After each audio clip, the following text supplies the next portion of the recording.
After 4 years of the announcement and a couple months of them announcing they'll add it, bundles have officially made it inside of snapshots and previews, which in my personal opinion, still in its current state isn't going to fix the inventory issue, but at least there is signs of there being efforts towards it. But yeah, now that they're in the game, how do they actually work? How do you actually use them? What can you actually do with them? Starting off with how you craft these things, and the original crafting recipe was extremely expensive because you needed rabbit hide, a bunch of string, and things like that. Well, now as this one snapshot and one preview, you can now craft bundles by using just one piece of leather and one piece of string to get you an entire bundle. They work pretty much like on the baseline exactly how they did before, where you could place an entire stack of an item inside of it, which completely fills it up, which I think in most cases is not really going to fix many things in many people's eyes. But if you are looking to, like, say, stack a whole bunch of just random items inside of a bundle, then now you can actually do that. As we can see right here, we're putting one item in after the other, after the other, after the other, on and on and on, and I think you get the picture. But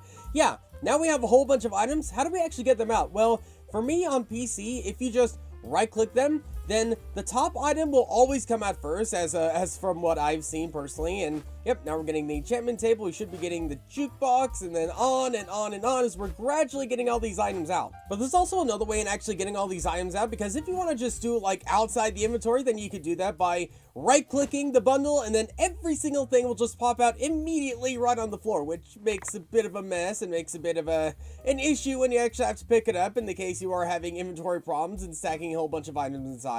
Let's say a bundle though has like less than 8 items, and every single one of those items will actually show inside the bundle. But let's assume we start putting in more than 8 items, then what we'll eventually be able to see is the fact that the top item, say like the items below, will actually be scrolled down now. So if we put in a piece of leather, then that keeps going down. If we put in a piece of string, then that'll continue to go down. Fire charge, okay, and then this should be, yep, scrolling it down more and more, on and on. Also, as we can see, as we're gradually putting things inside of it, there's actually a progress bar that actually shows how much space you've actually used. So say we put in this here, then we can see that's taking up more space, a little more space, a little more space, on and on and on, until we eventually fill this thing up to the absolute brim. Carpet in there, another carpet in there, some of this, some of that. What's interesting is, as we can see that number right there, it doesn't actually update until we actually fill in an entire row and then start a brand new row, as we can see right there. And let's say we already have an item inside there that we've already put in, but we can't see it now. Well, if we put in another one of those items, then they will actually pop up at the very top, going on and on. More items, and now we are entirely full, which for your random Joe like myself isn't too much of a problem until we actually get all the items out all at once, and now we have a big old pile of items that we have to worry about again. So is the bundle able to fix the inventory issue? Well, it is cheaper, meaning it is more accessible to many more players, meaning like leather. Leather's so much easier to get than rabbit hide, because rabbit hide you have to find in very specific biomes. Leather, you can get almost any type of biome, so that does make it mildly easier and mildly handier to actually help out the inventory issue, but I still don't think it's actually quite fixing the main source of the inventory issue. Like, because say we have, I don't know, a diamond sword or something like that, we put it in there, it's full.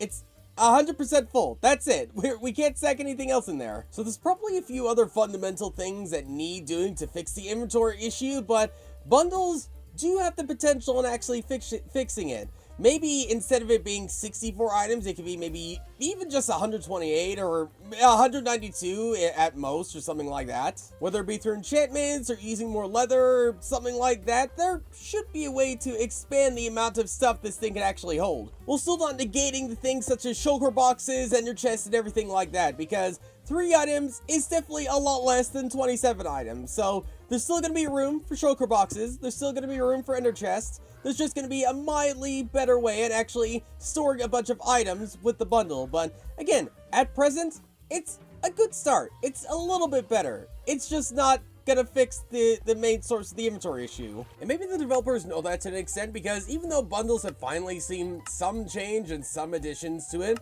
they're still locked behind the experimental tab. So who knows? Maybe there will be some improvements I pointed out in this one video. But something else that's gotten improvements are minecart improvements and redstone experiment improvements inside the experimental tab, because yep, minecarts and redstone have seen some pretty major experimental changes inside this one snapshot. These redstone changes at present are only available in Java Edition snapshots and is only available through the experimental tab, so there is probably signs that people are probably not going to like every single thing inside this one snapshot, but the way a lot of this new redstone mechanics and stuff works has to do with like the way the redstone is actually powered in a way. I'm not really the best at explaining redstone type things, but the way I could best show it is how they actually showed it with the changelog. We're saying we have two pistons right here, and depending on where the power will come from will depend on how the piston will push and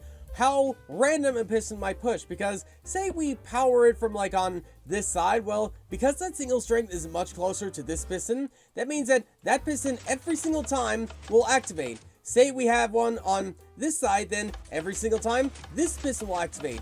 If we have one right in the center, right in between, then it's going to be random. It's going to be random as to which one actually powers and which one actually doesn't. So as a Bedrock player, way more than a Java player, I'm not exactly sure how people are gonna see this, but I'd imagine that there's probably gonna be some backlash, but at the same time, people might be welcome to this. I don't know. I really don't know. Well, whether these redstone changes are welcome with open arms or not is up to interpretation at this point, but something I think is less open to interpretation is the minecart changes, because while minecarts are a pretty like important aspect of Minecraft and things like that, some of these changes are just a little bit more common sense based type things, because say like when we actually ride on a minecart, then what it will actually do is first off go around a little bit smoother than originally now, and I believe now based on the way you actually place minecarts will actually be way more determinative as to how you place them, I believe, if that makes any sense whatsoever. So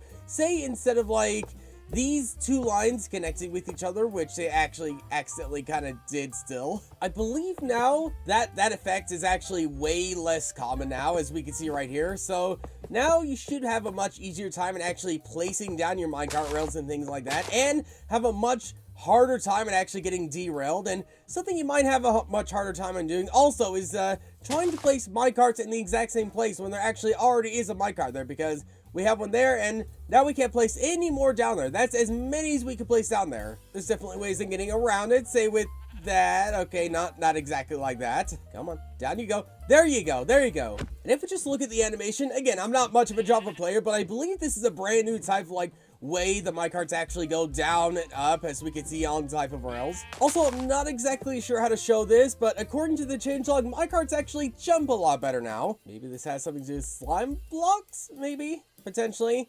Only one way to find out. You got this, buddy, you got this. Let's see this happen. Let's see this happen. Let's see this.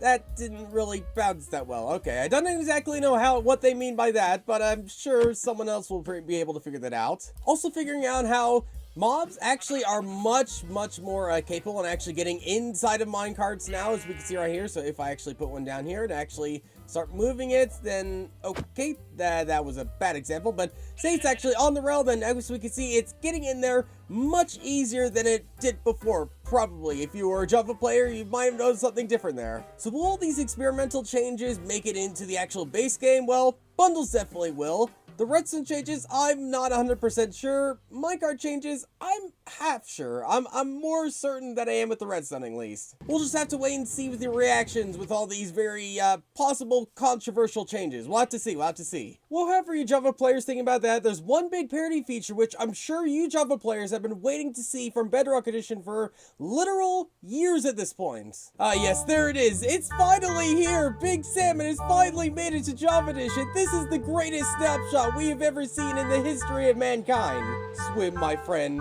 Swim. Be free.